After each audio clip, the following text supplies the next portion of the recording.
আসসালামু আলাইকুম, কেরম আছেন আপনারা? আলহামদুলিল্লাহ, আপনাদের দোয়ায় আমিও ভালো আছি। তো এই যে ঈদের পরে বেড়াই পড়ছি বাপের বাড়ি। তো বাপের বাড়ি আই দেখি গাছ ভর্তি লটকন ধরে রয়েছে।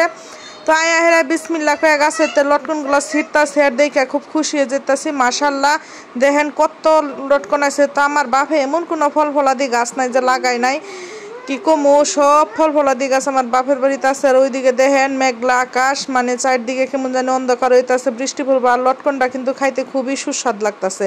তো এই যখন জামাইরে বইয়া পড়ছি হেন লটকন খাইবার লেগে, তো জামাইয়ের একদিকে পানের বাড়ি এনে দিছে, আরেকদিকে লটকন খাইতেছে। আর ওইদিকে আমার ভাই বাড়িতে মিস্ত্রি লইছে, ঘরের কাম করবার লাগে মিস্ত্রি লগে কাম করে গাই মাছের অস্থির বসে। তো তারে একটু খেপাইতেছি। আর ওইদিকে আবার রান্না বান্না শুরু করে দিব। আর আমি যে হেনে বেড়াইবার যাই আসলে কাম ছাড়া ভাত খাইতে পারি না। বাপের বাড়ি কি জামাইয়ের বাড়ি কি, জামাইয়ের বাড়িতে কাম হয়ে গিয়ে আবার বাপের বাড়িতে রান্দা বেড়ে খাওয়ার লাগে। আর তাকেও আমি রান্দা বেড়ে খাওয়াইতে এরা আমার শান্তি লাগে। তারা আমার হাতে রান্দা বেড়া খাইতে তারা পছন্দ করে। তো এই তো গেলাম, যার পরে এই মা কইতাছে ফিডা বানার লাগবো, জামাই এসে তাড়াতাড়ি মাংস টাংস করো। তো মা আগে মাংসগুলো সিদ্ধ করে সেচ্ছা মেচ্ছা থয়ে দিছিল।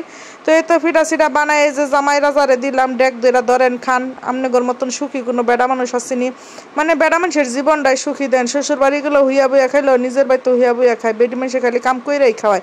আর এই তো দেখেন সবাই খাওয়ালে ব্যস্ত, মানে সবার পছন্দের ফিডা কি কমু মশমশা ফিডা সবাই খাইতাছে।